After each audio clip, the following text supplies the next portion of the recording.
Bonsoir à tous, bienvenue dans votre magazine Top Sortie. Comme chaque vendredi, on se relâche un peu, on se détend ensemble avec bien sûr les petites sorties de Cola, nos bons plans, également les bons plans de la rédaction pour ce week-end dans le Nord-Pas-de-Calais.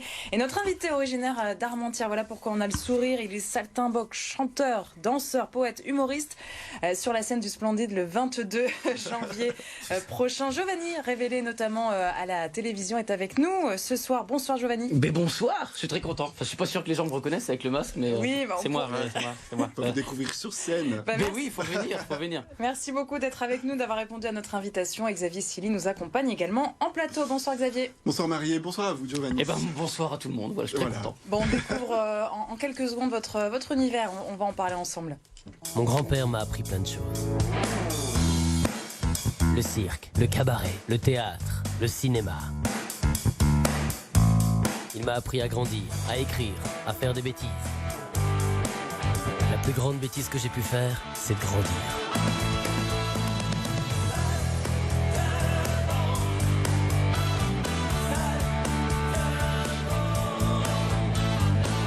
Une carrière sur 2 vies.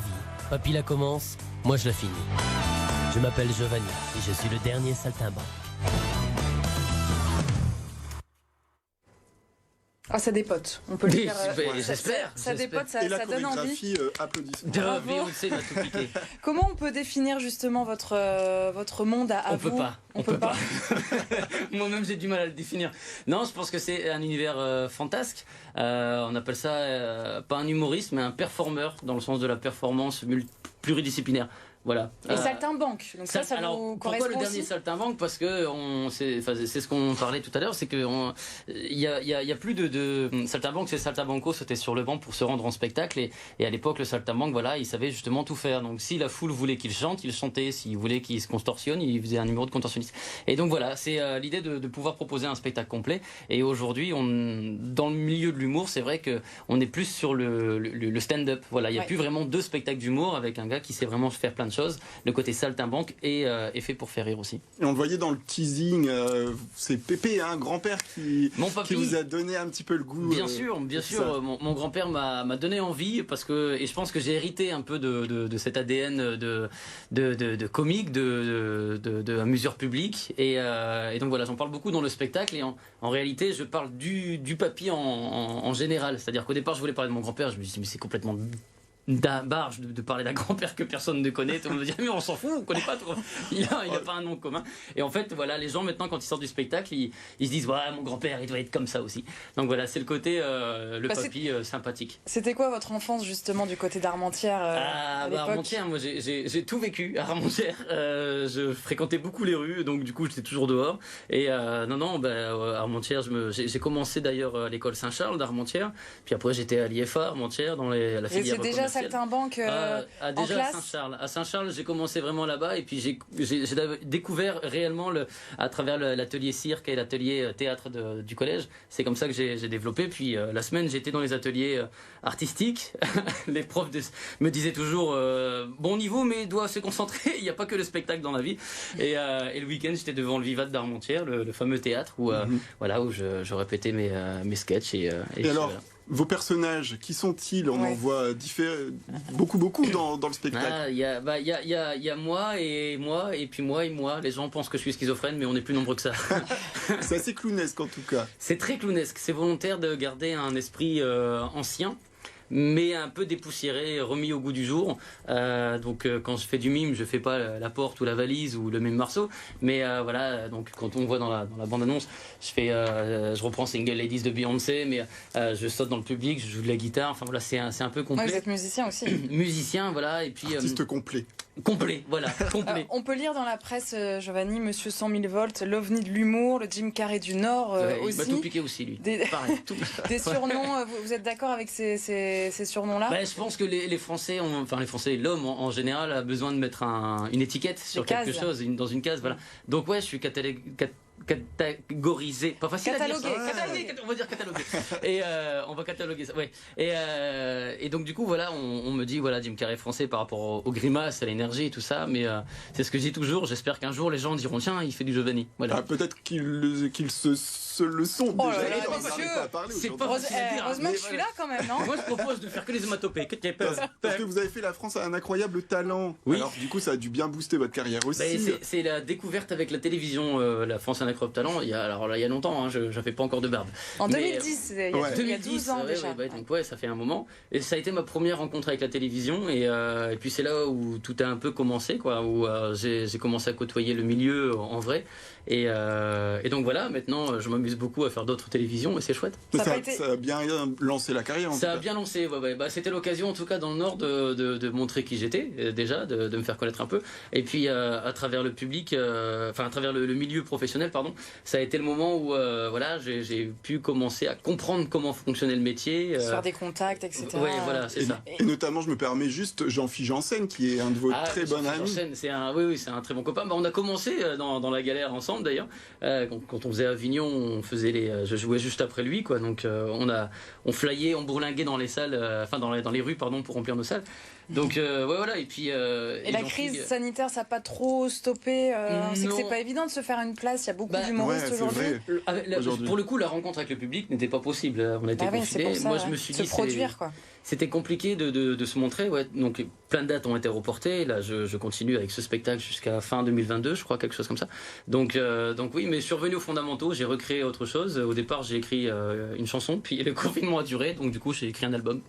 Voilà. Ah oui. Ah bah rien que ça. C'est prolifique quand même. Mais bien sûr, d'ailleurs, quand le spectacle sera terminé, je partirai en concert et voilà. Bon, on pourra vous applaudir donc le 22 janvier au Splendide à Lille. Vous êtes au Spotlight aussi à Lille assez régulièrement pour tester des petites choses. Bien sûr, c'est mon laboratoire le Spotlight, c'est la famille aussi et voilà, c'est oui, j'y vais souvent pour tester des choses comme là j'ai un passage télé à préparer donc j'y vais au Spotlight pour voilà balancer un petit peu des petits cailloux. Dites-nous, ce sera sur quelle chaîne? Une chaîne nationale?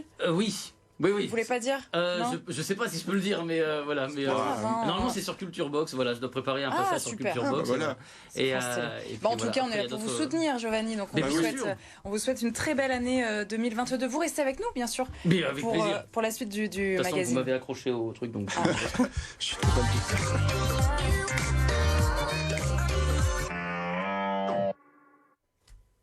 Nous retrouvons à partir de demain 7h45 les petites sorties de Cola qui a rencontré Michael Gregorio, l'homme aux plusieurs voix qui revient sur scène et notamment au Touquet prochainement. Extrait.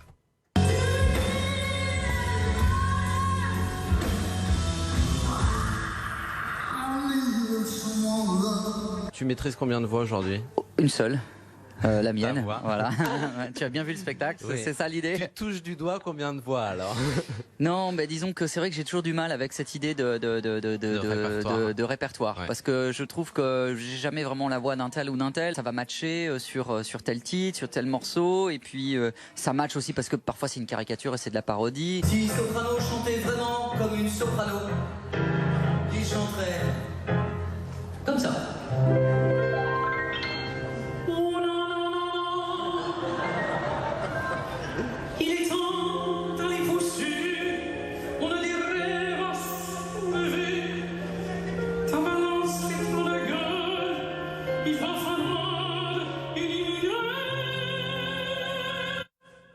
Voilà la suite du reportage de Cola dans les petites sorties à partir de demain 7h45. Giovanni qui se moque de moi. Les bons plans de la rédaction, Emmanuel Calafiore nous a rejoint. Vous nous emmenez dans les étoiles pour démarrer. Absolument, puisque vous êtes mon étoile Marie. Alors pour cette nouvelle année, je vous propose d'entrer dans un planétarium gonflable.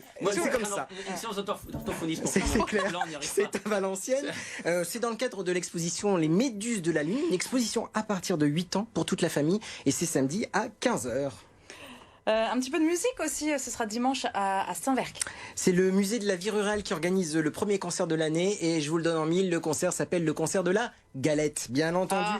Musique folk avec le duo Marie-Paulette. Oui, Marie-Paulette, c'est comme ça qu'il s'appelle. Accordéon, guitare électrique. L'entrée est fixée à 15 €, mais pour ce prix-là, vous avez une boisson et une part de galette. Espérons que vous serez roi ou reine. Une baignade en plein air également, Emmanuel, dans la région. Je vous rassure, l'eau est à 28 degrés, une piscine à ciel ouvert. J'espère que ça vous tente. En tout cas, si ça vous tente, votre rêve sera exaucé, puisque c'est à la piscine Art Déco de Bruay-la-Buissière, qui est donc devenue bain nordique, avec des créneaux alors réservés uniquement pour les nageurs pour le moment, de 11h15 à 12h45 et de 12h45 à 14h15. Attention, il reste une quarantaine de places. L'entrée est entre 2,75 € et 4,30 €. Et puis bien entendu, pour aller du vestiaire jusqu'à la piscine, vous en faites pas, tout est chauffé. Oui, bon, on n'est pas frileux, pas de souci. Et pour conclure, Emmanuel, vous nous proposez une expérimentation également tout au long du mois de janvier. Oui, une expérimentation en forme de bonne résolution de l'année. Je ne sais pas si vous en avez prise, mais en tout cas... Giovanni, oui. Évidemment. La bonne résolution de ne pas faire de bonnes résolutions. Et bien voilà, là je vous en propose une autre qui n'est pas de ne pas boire d'alcool, mais il faut en consommer avec modération. Alors mangez moins de viande par exemple, c'est ce qu'on va appeler le véganuary, c'est-à-dire devenir vegan durant le mois de janvier. Eh bien l'association L214 vous retrouve demain sur la place Richebé à Lille avec un stand de 11h à 18h30 pour vous apprendre justement à goûter des cookies, des quiches, mais sans lait, sans œufs, donc tout ce qui est vegan, avec des conseils aussi nutritionnels pour tout ce mois de janvier.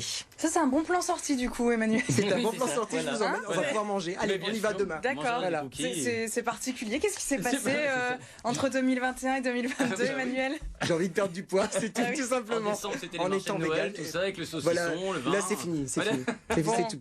Et bien sûr, vous pouvez découvrir Giovanni le 22 janvier au Splendide de Lille. Il reste bien sûr des places. Merci à tous les deux. Merci Marie. Bonne continuation bien sûr à Giovanni. On continue de vous suivre sur scène. On se retrouve lundi pour parler environnement et bonnes initiatives éco-citoyennes avec notre invité recycler les drèches de bière pour en faire des aliments. On pourra découvrir tout cela lundi.